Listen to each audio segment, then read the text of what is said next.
¿Y si te dijera que tú también podrías convertirte en un monstruo y ni siquiera darte cuenta? No importa cuán bueno seas, cuán justa creas que es tu moral, hay fuerzas invisibles que pueden empujarte hacia la oscuridad sin que lo notes. Personas como tú y como yo han cometido actos impensables, no porque fueran malvadas, sino porque las circunstancias las transformaron. ¿Qué es lo que realmente separa a un ser humano compasivo de alguien capaz de hacer daño? Hoy vamos a abrir una puerta incómoda, pero necesaria, a lo más profundo de la mente humana. Lo que viene te va a sorprender, y puede que cambie la forma en que te ves a ti mismo. Imagina a una persona que siempre ha sido amable, compasiva y moralmente recta. Alguien que nunca lastimaría a otra alma, que defiende la justicia, que ayuda a los demás sin esperar nada a cambio. Ahora imagina a esa misma persona, con el paso del tiempo, volviéndose irreconocible, capaz de crueldad, engaño e incluso destrucción. ¿Qué causa esta transformación? ¿Cómo pasa alguien de ser bueno a convertirse en un monstruo? Hoy desvelaremos las fuerzas psicológicas y filosóficas que dan forma a la naturaleza humana, revelando los mecanismos ocultos que empujan a las personas buenas hacia la oscuridad. Y la revelación final será la más poderosa de todas, cambiará para siempre la forma en la que ves la naturaleza humana. Esto no es solo una discusión teórica. Entender esta transformación es crucial, porque nos afecta a todos. Tal vez pienses que nunca podrías caer en semejante oscuridad, que eres inmune a las fuerzas que corrompen a los demás. Pero la historia y la ciencia cuentan otra historia. La aterradora verdad es que, bajo las condiciones adecuadas, cualquiera, sin importar cuán amable, cuán justo, cuán moralmente fuerte sea, puede descender hasta convertirse en algo que una vez despreciaron.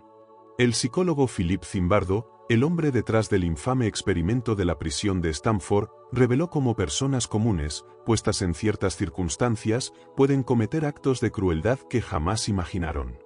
Su investigación, junto con los estudios de figuras como Stanley Milgram, demuestra que nuestro sentido de la moralidad es mucho más frágil de lo que pensamos.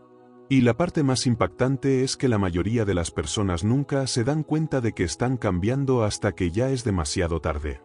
Pero, ¿cuáles son las fuerzas que impulsan este cambio? ¿Qué influencias invisibles desgastan lentamente la bondad de una persona, reemplazándola por algo más oscuro? Eso es exactamente lo que vamos a descubrir. La verdad puede ser incómoda, incluso perturbadora, pero es necesaria. Porque solo entendiendo este proceso podremos evitar que nos ocurra a nosotros y a quienes nos rodean. Hay varios factores en juego, y cada uno es más insidioso que el anterior. Primero, está la lenta erosión de los límites morales. No ocurre de la noche a la mañana. Comienza con pequeñas concesiones, justificaciones y diminutas traiciones a los propios principios. Una persona podría decirse a sí misma, esto es solo una cosa pequeña, realmente no importa. Pero una vez que se cruza la primera línea, la siguiente es más fácil de cruzar. Esto se conoce como el efecto de pendiente resbaladiza. Una persona bien intencionada podría comenzar a hacer pequeñas excepciones éticas en situaciones difíciles. Tal vez mintiendo para proteger a alguien, doblando las reglas por una buena causa o justificando faltas menores en nombre de la necesidad. Al principio, estas acciones parecen inofensivas, pero con el tiempo remodelan la identidad de la persona. Lo que antes era impensable ahora parece razonable. Y cuando eso sucede, el descenso se acelera. Luego está la influencia de la autoridad y la obediencia. Uno de los estudios psicológicos más escalofriantes jamás realizados fue el de Stanley Milgram en los años 60. A los participantes se les instruyó que administraran lo que creían que eran dolorosas descargas eléctricas a otra persona, simplemente porque una figura de autoridad se lo ordenaba. ¿Los resultados? La mayoría de los participantes continuaron administrando las descargas, incluso cuando creían que estaban causando un daño serio, porque sentían que debían obedecer. Esto revela una verdad aterradora: incluso las personas buenas, bajo las condiciones adecuadas, pueden convertirse en instrumentos de daño. Puede que no actúen por malicia, sino por deber, presión o miedo a las consecuencias. Se convencen a sí mismas de que solo están siguiendo órdenes, de que no tienen elección. Y al hacerlo, permiten que su moralidad sea sobreescrita. Pero no termina ahí. Otro factor clave es el poder de la identidad de grupo. Cuando las personas se sienten profundamente vinculadas a un grupo, ya sea político, religioso, social o ideológico, comienzan a ver a quienes están fuera de ese grupo como los otros. Y cuando eso ocurre, se produce un peligroso cambio psicológico. La historia está llena de ejemplos de cómo personas comunes fueron llevadas a cometer actos horrendos porque estaban convencidas de que sus enemigos eran menos que humanos. La deshumanización es una de las herramientas más poderosas en la transformación de personas buenas en monstruos. Permite a los individuos justificar el daño al ver a sus víctimas como indignas de empatía. Piensa en cuántas atrocidades en la historia fueron cometidas por personas que, en algún momento, se consideraban a sí mismas buenas, morales, incluso justas. No se despertaron una mañana y decidieron convertirse en monstruos. Fue un proceso lento, alimentado por pequeñas concesiones morales, obediencia a la autoridad y una creciente sensación de nosotros contra ellos. Y aquí viene la pregunta más inquietante de todas: ¿podría pasarte a ti? ¿Podrías, bajo las presiones adecuadas, bajo las influencias correctas, convertirte en algo que jamás creíste posible? La respuesta es más complicada de lo que podrías pensar. Y en la siguiente sección, profundizaremos aún más en la psicología de la justificación, la ilusión de la rectitud y el paso final, el más peligroso, en esta caída. La verdad más impactante aún está por llegar. Uno de los aspectos más peligrosos de esta transformación es la autojustificación. Las personas rara vez se ven a sí mismas como los villanos, incluso cuando están cometiendo actos terribles. En lugar de eso, crean narrativas que les permiten seguir creyendo que son buenas, que siguen siendo justas, que todavía están del lado de la justicia, incluso cuando sus acciones sugieren lo contrario. Aquí es donde entra en juego la disonancia cognitiva. El psicólogo Leon Festinger introdujo este concepto para describir la incomodidad mental que experimentamos cuando nuestras acciones contradicen nuestras creencias. Cuando nos enfrentamos a esta contradicción, no siempre cambiamos nuestras acciones. Más a menudo, cambiamos nuestras creencias para justificar nuestras acciones. Imagina a alguien que se ve a sí mismo como una persona amable y ética, pero que se encuentra en una situación en la que debe hacer daño a otros, ya sea física, emocional o socialmente. En lugar de admitir que ha cruzado una línea, se dice a sí mismo: no tenía otra opción, o se lo merecían, o esto es por un bien mayor. Este proceso le permite seguir viéndose como una buena persona mientras hace cosas que antes habría considerado impensables. Por eso la historia está llena de ejemplos de personas que cometieron atrocidades mientras creían que estaban haciendo lo correcto. Cuando las personas justifican sus acciones, silencian su conciencia interior. Y una vez que esa voz se silencia, el descenso hacia la oscuridad se acelera. Pero la disonancia cognitiva por sí sola no lo explica todo. Hay otra fuerza en juego, una aún más insidiosa. Es la ilusión de rectitud. Las personas no solo justifican sus propias acciones dañinas, a menudo comienzan a verse a sí mismas como superiores moralmente a los demás. Cuanto más alguien cree que es moralmente justo, más fácil le resulta condenar y dañar a aquellos que percibe como menos morales. Esto se conoce como licencia moral. Los estudios han demostrado que, cuando las personas se ven a sí mismas como buenas, a menudo se sienten justificadas para hacer cosas malas. Una persona que dona a la caridad por la mañana puede sentirse menos culpable por mentir por la tarde. Un líder que cree que está luchando por la justicia puede sentirse justificado al silenciar a quienes no están de acuerdo con él. La ironía es que, cuanto más se ven las personas como justas, más ciegas se vuelven ante sus propios fracasos morales. La historia lo ha demostrado una y otra vez. Algunos de los horrores más grandes fueron cometidos no por personas que se veían a sí mismas como malvadas, sino por aquellas que creían que estaban del lado correcto de la historia. Y esto nos lleva a uno de los pasos más peligrosos en la transformación de personas buenas en monstruos, la deshumanización. Cuando las personas comienzan a ver a los demás como enemigos, como obstáculos, como menos que humanos, sus frenos morales colapsan. Así es como los individuos justifican la crueldad, la opresión e incluso la violencia. Por eso a los soldados en la guerra se les entrena para ver al enemigo no como personas, sino como amenazas. Es por eso que los conflictos políticos e ideológicos tan a menudo se vuelven crueles, porque ambos lados comienzan a verse mutuamente no como seres humanos, sino como algo inferior. El momento en que alguien deja de ver a otra persona como completamente humana es el momento en que se libera de la culpa de hacerle daño.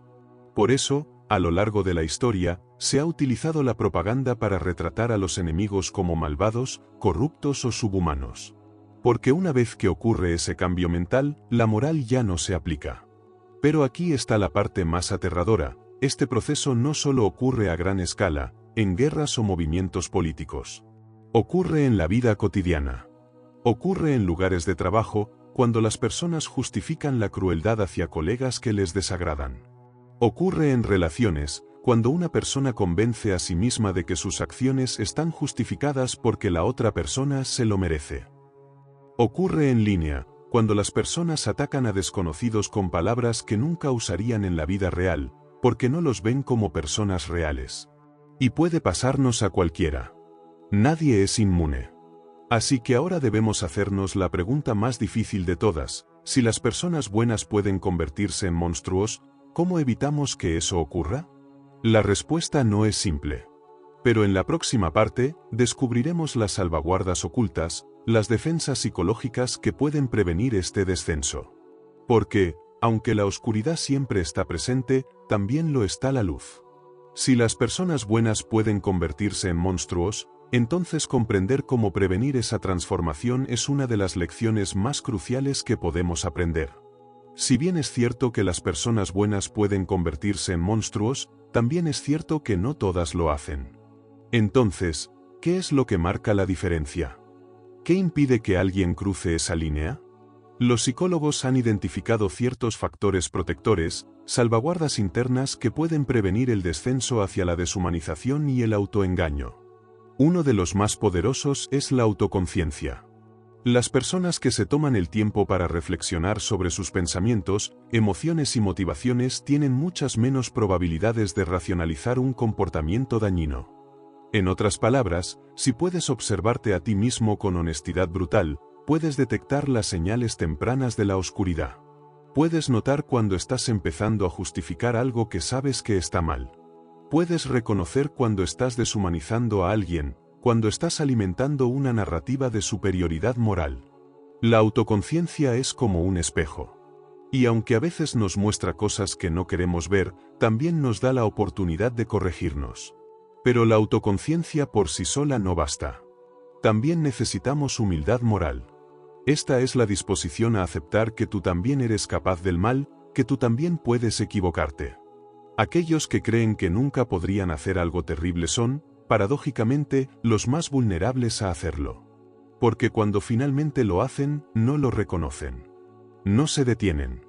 La humildad moral significa admitir que eres un ser humano falible, que tu brújula moral puede desviarse y que necesitas revisarla constantemente.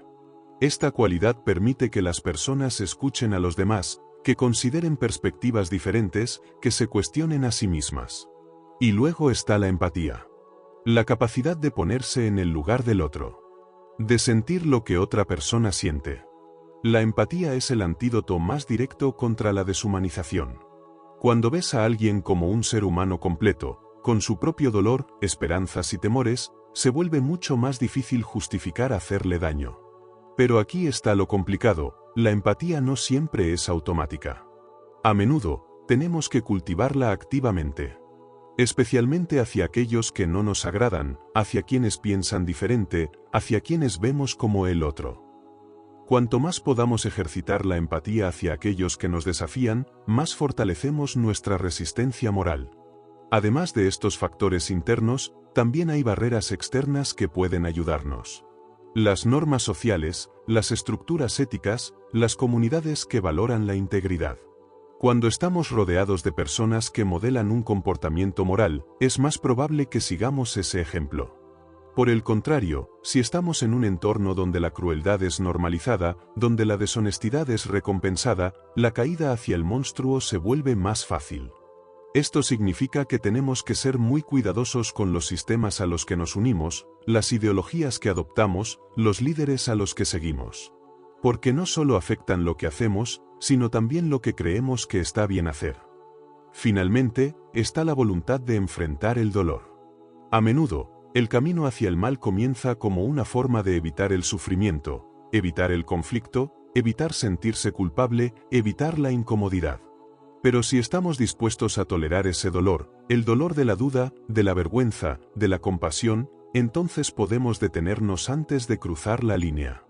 En cierto sentido, lo que distingue a una persona buena que permanece buena no es la ausencia de oscuridad, sino la voluntad de enfrentarla, de confrontarla en sí misma, una y otra vez. Porque aquí está la verdad más difícil de aceptar: todos llevamos un monstruo dentro. No es una falla, es una parte de nuestra humanidad. Pero también llevamos una luz. Y si podemos ver ambas cosas con claridad, sin negar ninguna, entonces podemos elegir. No una vez, sino cada día, cada momento. Podemos elegir quién queremos ser. Y aquí llegamos a la verdad final, la más aterradora de todas, que explica por qué las personas buenas pueden convertirse en monstruos.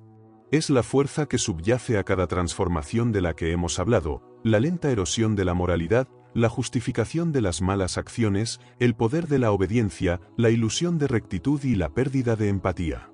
Esa fuerza es el poder del entorno. Más que cualquier defecto interno, más que cualquier debilidad personal, es el mundo que nos rodea, los sistemas en los que vivimos, las culturas que absorbemos, las influencias a las que estamos expuestos, lo que moldea quienes llegamos a ser. Una persona no nace buena ni mala. Es formada, moldeada y guiada por las fuerzas que la rodean. Y si esas fuerzas fomentan la crueldad, la división y el compromiso moral, incluso los mejores de nosotros pueden desviarse del camino.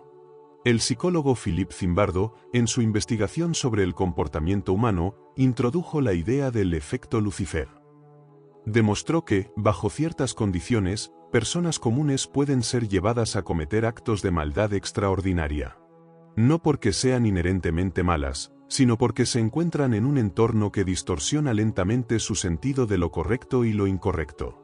Piensa en las muchas formas en que esto sucede en la vida diaria. Un lugar de trabajo donde se tolera el comportamiento poco ético pronto genera empleados que aceptan la deshonestidad como algo normal. Una sociedad que normaliza la discriminación lleva a las personas a creer que sus prejuicios están justificados. Una cultura que premia la agresividad en lugar de la compasión crea individuos que ven la bondad como debilidad. Por eso nadie puede darse el lujo de ser complaciente. No basta con creer que somos buenas personas. Debemos moldear activamente el entorno en el que estamos. Debemos rodearnos de personas que fomenten la integridad, que nos desafíen a ser mejores, que nos hagan rendir cuentas cuando nos alejamos de nuestros valores. Porque así como el entorno equivocado puede corrompernos, el correcto puede fortalecernos. Pero aquí viene la pregunta más inquietante de todas: si el entorno es tan poderoso, si las fuerzas externas moldean quienes nos convertimos, entonces, ¿cuánto de lo que somos realmente está bajo nuestro control?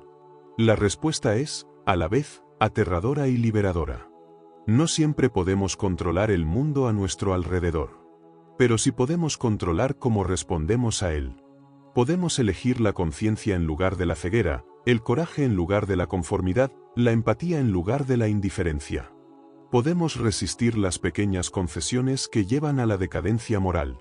Podemos hacernos las preguntas difíciles, desafiar las normas dañinas y negarnos a permitir que el mundo dicte en qué tipo de persona nos convertimos. Y lo más importante, podemos reconocer que la batalla entre el bien y el mal no ocurre fuera de nosotros. Ocurre dentro de nosotros, cada día, en cada elección que hacemos. El filósofo Alexander Solzhenitsyn escribió una vez: la línea que divide el bien y el mal corta a través del corazón de cada ser humano. Esa es la verdad final. No hay monstruos absolutos, así como no hay santos absolutos. Solo hay personas. Personas que son moldeadas por sus decisiones, por su entorno y por su disposición a enfrentar la oscuridad que hay dentro de sí mismos. Así que pregúntate, ¿en qué tipo de persona te estás convirtiendo? ¿Estás tomando decisiones que fortalecen tu integridad? ¿O estás permitiendo que pequeñas concesiones te lleven por un camino que nunca pensaste recorrer? ¿Estás moldeando tu entorno, o es él quien te moldea a ti? Porque, al final, la diferencia entre una buena persona y un monstruo no es el destino, es la elección. Y esa elección es tuya, en cada día, en cada momento. La desindividuación cuando el grupo borra tu conciencia. Imagina por un momento que estás en medio de una multitud. Voces por todas partes, ruido, gritos, emoción. La energía es contagiosa. Todos parecen moverse en una misma dirección, empujados por una causa, una emoción, una meta. Al principio te sientes tú mismo, con tus pensamientos, tus límites, tu conciencia moral. Pero conforme te sumerges en ese mar de cuerpos y gritos, algo empieza a cambiar. Poco a poco, tus pensamientos se diluyen. Tus dudas se disuelven. Tu voz interior, la que normalmente te guía, se va apagando. No eres tú, ahora eres parte de un nosotros. Una masa que piensa, siente y actúa como una sola unidad. Y en ese momento, puedes hacer cosas que, estando solo, jamás habrías hecho. Eso es la desindividuación. Es un fenómeno psicológico en el que una persona, al formar parte de un grupo, pierde temporalmente su sentido individual de responsabilidad, identidad y juicio moral. Es como si la máscara del grupo, del anonimato, le permitiera a la persona actuar sin consecuencias, sin culpa, sin reflexión. El yo desaparece, y en su lugar aparece el nosotros. Y eso puede ser terriblemente peligroso. En muchos contextos, la desindividuación puede parecer inofensiva, un estadio lleno de fanáticos coreando al unísono, una celebración masiva, una protesta pacífica. Pero en contextos de tensión, de rabia o de ideología extrema, esa misma pérdida del yo puede convertirse en una fuerza destructiva. Personas comunes, padres de familia, jóvenes idealistas o incluso profesionales respetables, todos pueden dejarse arrastrar por la lógica del grupo. Y así, gritar insultos, lanzar piedras, linchar, torturar, oprimirse mutuamente, sin detenerse a pensar en lo que están haciendo. Porque no sienten que sean ellos los responsables. Es el grupo. Es la masa. Es el momento. Lo que antes estaba regido por la conciencia individual, por ese pequeño freno interno que nos hace preguntarnos, ¿está bien lo que hago? Ahora queda sepultado bajo una nueva lógica, la lógica de la mayoría, de la causa, de la autoridad que dirige el grupo, o simplemente de la adrenalina colectiva. Y cuanto más anónimo se siente el individuo dentro del grupo, más fácil le resulta justificar actos que, de manera aislada, le habrían parecido repugnantes. La psicología lo ha demostrado una y otra vez. Cuando se nos cubre el rostro, cuando se nos da un uniforme, cuando somos uno entre cientos, tendemos a comportarnos de maneras que ni siquiera reconocemos como propias. Este fenómeno ha sido tristemente protagonista en muchos de los capítulos más oscuros de la historia humana. En genocidios, limpiezas étnicas, guerras, regímenes autoritarios. ¿Cómo pudieron hacerlo? Nos preguntamos. ¿Cómo pudieron personas aparentemente normales cometer actos tan atroces? La respuesta no es simple, pero en muchos casos, comienza aquí, en la pérdida del yo dentro del grupo. En la desindividuación que disuelve la empatía y amortigua la culpa. Y es que el grupo puede dar poder, pero también puede arrebatar la conciencia. Puede empoderar lo mejor de nosotros, la solidaridad, la lucha por la justicia, la cooperación, o puede desatar lo peor, el odio, el fanatismo, la crueldad. La diferencia radica en si ese grupo promueve el pensamiento crítico y el respeto, o si, por el contrario, exige obediencia ciega y la deshumanización del otro. Cuando entendemos este mecanismo, comprendemos por qué es tan peligroso renunciar a nuestra conciencia individual. ¿Por qué debemos proteger ese espacio interior donde aún podemos pensar por nosotros mismos, incluso cuando todos a nuestro alrededor parecen haberlo olvidado? Porque es allí, en ese pequeño refugio de conciencia, donde reside la última línea de defensa contra la barbarie. Resistir la desindividuación es un acto de coraje. Es tener la valentía de decir no cuando todos gritan sí. Es mantenerse humano cuando el grupo exige monstruos. Es recordar quién eres, incluso cuando el mundo te empuja a olvidarlo. La ideología como justificación del mal cuando el fin justifica los medios. La historia nos ha enseñado que las personas no necesitan ser malvadas para cometer atrocidades. A veces, lo único que necesitan es una idea. Una causa. Un ideal que los convenza de que sus acciones, por terribles que sean, están justificadas. Que están haciendo lo correcto. Que están en el lado correcto de la historia. Que el dolor que causan es necesario, incluso noble, si se hace en nombre de algo más grande. Eso es lo que ocurre cuando una ideología se convierte en justificación del mal. Cuando se instala la peligrosa convicción de que el fin, por importante que sea, justifica cualquier medio. Las ideologías pueden ser herramientas poderosas para la transformación social. Pueden inspirar justicia, libertad, igualdad, dignidad. Pero también pueden convertirse en cárceles del pensamiento. Pueden anular la compasión individual, la empatía, la duda moral. Porque cuando una ideología es asumida como absoluta, como incuestionable, deja de ser un instrumento y se transforma en un dogma. Y los dogmas, cuando se imponen sin crítica, pueden justificar lo injustificable. No importa si hablamos de ideologías políticas, religiosas, nacionalistas o revolucionarias. El patrón es el mismo, se dibuja una línea clara entre nosotros y ellos, entre los buenos y los malos, entre los que merecen respeto y los que merecen ser eliminados, silenciados, castigados. Y todo lo que se haga para proteger la causa, para defender el ideal, para avanzar la revolución, para purificar la sociedad, para imponer el orden, se convierte en algo necesario, incluso heroico. Así, se crea una narrativa en la que los actos violentos ya no se perciben como crímenes, sino como sacrificios. Como pasos inevitables hacia un mundo mejor. Bombas lanzadas por la paz. Tiros por la libertad. Torturas por la seguridad.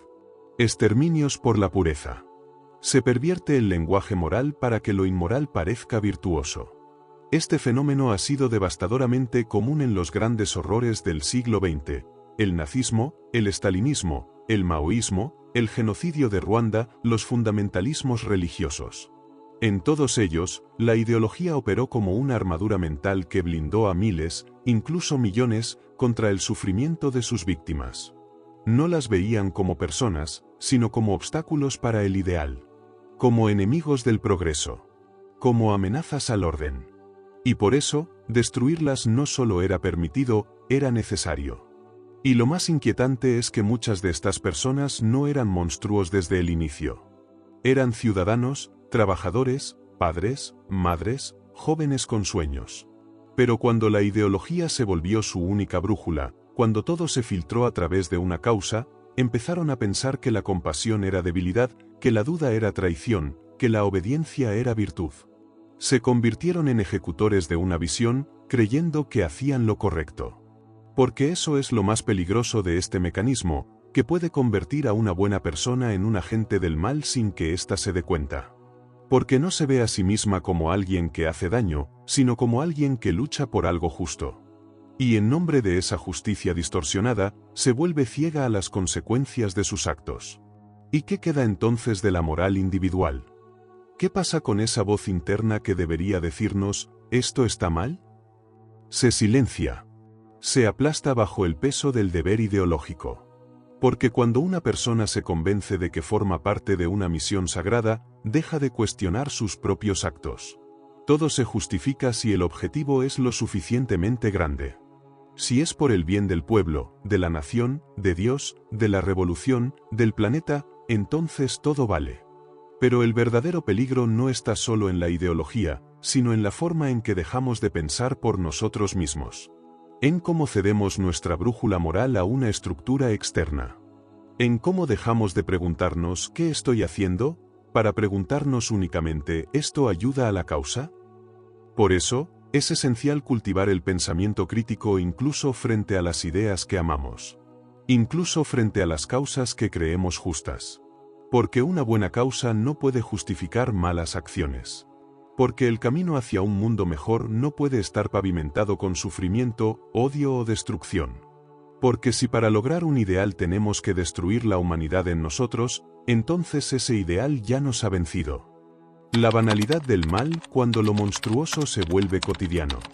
A veces imaginamos al mal como algo evidente, grotesco, imposible de ignorar. Un asesino con ojos vacíos. Un tirano sediento de poder. Un monstruo que se regodea en la crueldad. Pero la verdad es más inquietante, el mal no siempre se muestra con gritos ni con sangre. Muchas veces llega en silencio. En forma de rutina, de obediencia, de indiferencia. Eso es lo que la filósofa Hannah Arendt llamó la banalidad del mal. Lo descubrió durante el juicio a Adolf Eichmann, uno de los principales organizadores del Holocausto. Esperaba encontrar a un demonio, pero encontró a un burócrata gris, mediocre, sin odio aparente, sin pasión. Alguien que no parecía disfrutar del sufrimiento que causó. Simplemente cumplía órdenes. Hacía su trabajo. Seguía las reglas. Y ahí está el verdadero horror. El mal, en muchas ocasiones, no necesita odio. Le basta con la ausencia de pensamiento. Con la renuncia a la conciencia. Con personas que hacen lo que se espera de ellas, sin preguntarse por qué. Que se escudan en la norma, en el deber, en la costumbre. Que prefieren no mirar, no sentir, no cuestionar. Porque cuestionar es incómodo. Es arriesgado. Es disruptivo. Así, el mal se filtra en los pliegues de lo cotidiano. En cada yo solo sigo órdenes. En cada no es mi problema. En cada así son las cosas. Y cuando nadie asume responsabilidad, cuando todos hacen solo su parte, el daño colectivo se multiplica. Porque nadie se siente culpable. Pero todos son cómplices. Esa es la tragedia de muchos sistemas inhumanos, que no necesitan monstruos, solo personas obedientes. Funcionarios que firman papeles. Policías que ejecutan órdenes. Vecinos que denuncian. Jueces que miran a otro lado. Ciudadanos que callan. Y cuando nos damos cuenta del daño, ya es tarde. Porque el mal ya se ha vuelto paisaje. Esto no ocurre solo en los regímenes totalitarios. También en democracias, en oficinas, en redes sociales, en comunidades. Cada vez que permitimos que la crueldad se normalice. Que la humillación se aplauda. Que la injusticia se tolere por comodidad. Cada vez que priorizamos la pertenencia al grupo por encima de la verdad. Cada vez que premiamos la obediencia ciega y castigamos la empatía. Y es que uno de los grandes peligros del mal cotidiano es que parece pequeño. Una decisión sin importancia. Una omisión más. Un gesto que creemos aislado. Pero como gotas que erosionan una roca, esos pequeños actos, o la falta de ellos, van destruyendo los cimientos de lo humano. Por eso, la verdadera resistencia al mal no siempre está en los grandes gestos heroicos. A veces está en lo mínimo, en atreverse a decir que no. En ayudar a quien todos rechazan. En negarse a participar en la humillación colectiva. En mantener encendida la llama de la conciencia, aunque nadie más la vea. Porque el mal no necesita grandes ideologías para avanzar. Le basta con que las personas de bien no hagan nada. Entornos tóxicos y sistemas deshumanizantes, cuando el contexto transforma a las personas. Muchos creen que los actos crueles son fruto exclusivo de personalidades crueles. Que quien comete atrocidades ya llevaba el mal dentro. Pero los experimentos psicológicos, la historia y la experiencia humana nos muestran algo más inquietante, que el contexto, el entorno, las reglas del juego, pueden transformar incluso a personas decentes en agentes del daño. Uno de los ejemplos más conocidos es el experimento de la prisión de Stanford. En él, jóvenes sanos y comunes fueron divididos en dos grupos, prisioneros y guardias. En pocos días, los guardias, sin haber recibido órdenes explícitas de ser crueles, empezaron a humillar, castigar y abusar de los prisioneros. ¿Qué los llevó a eso? El entorno. La estructura. La dinámica de poder. No eran malas personas. Eran personas adaptándose a un sistema que incentivaba el abuso, que lo normalizaba, que lo permitía. Lo mismo ocurrió en el experimento de Milgram, donde participantes comunes aplicaban descargas eléctricas a otros por seguir instrucciones de una figura de autoridad. Muchos mostraban incomodidad, incluso sufrimiento, pero seguían adelante. Porque la autoridad lo ordenaba. Porque sentían que no eran ellos los responsables. Porque el contexto hacía que lo impensable pareciera aceptable. Y así funcionan muchos sistemas reales. No se necesita una orden directa para deshumanizar. Basta con una cultura que lo sugiera, una jerarquía que lo respalde, un lenguaje que lo disfrace. Cuando las normas favorecen la crueldad, Cuando el sistema premia la obediencia sin conciencia, cuando la estructura protege a los abusadores y castiga a quienes cuestionan, las personas cambian. Se adaptan. Se mimetizan. Y lo que antes era impensable se vuelve rutina. Porque el entorno moldea la conducta. Porque el contexto pesa más de lo que queremos admitir. Esto no significa que las personas no sean responsables de sus actos. Pero sí significa que debemos mirar más allá del individuo. Que no basta con condenar a quienes cometen atrocidades. También debemos preguntarnos, ¿qué sistema permitió esto? ¿Qué cultura lo alimentó? ¿Qué silencio lo hizo posible? Porque si no transformamos los entornos que deshumanizan, seguiremos esperando milagros individuales en medio de estructuras que premian la crueldad. Y eso es demasiado pedirle a una sola conciencia. Y entonces, después de todo lo que hemos explorado, la pregunta inevitable es, ¿qué hacemos con este conocimiento? Porque si incluso las almas más nobles pueden torcerse en las sombras, si el monstruo puede habitar en cualquiera de nosotros, ¿cómo resistimos esa transformación? La respuesta no está afuera. No está en un líder, en una ideología ni en una fórmula mágica. Está adentro. En la vigilancia constante de nuestro propio corazón. En cuestionar nuestras motivaciones, incluso cuando creemos tener la razón. En rodearnos de voces que no temen decirnos que estamos equivocados. En atrevernos a mirar el mal no solo como algo externo, sino como un potencial interno que debemos enfrentar con humildad. Ser verdaderamente bueno no es fácil. No es un estado permanente. Es una elección diaria. Una lucha silenciosa, invisible, constante. Pero es esa lucha la que define quiénes somos de verdad. Porque el mayor de los enigmas no está en los horrores de la historia ni en los experimentos psicológicos, está en nosotros mismos. Gracias por elegirnos una vez más. Si te hizo reflexionar, si removió algo dentro de ti, te invito a suscribirte, donde cada semana nos sumergimos en las profundidades de la mente humana y en los misterios que llevamos por dentro. Nos vemos en el próximo viaje al enigma que todos compartimos.